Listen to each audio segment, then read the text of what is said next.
নমস্কার বন্ধুরা। উড়িষ্যার ভদ্রকে গত দুদিন আগে 18 জন শ্রমিককে মারা হয়েছে শুধু বাঙালি বলে।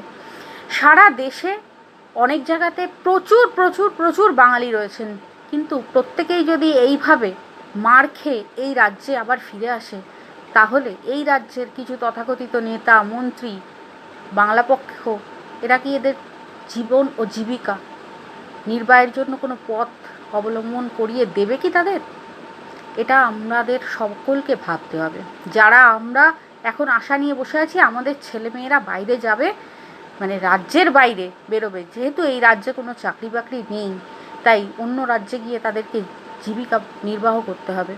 তাই আমাদেরকেই ভাবতে হবে। আমার পুরো ভিডিওটি আমার চ্যানেলে আপনারা দেখতে পারেন। সকলে ভালো থাকবেন, সুস্থ থাকবেন, সনাতনের পাশে থাকবেন আর সত্যের পাশে থাকবেন। ভাবুন, ভাবা শুরু করুন।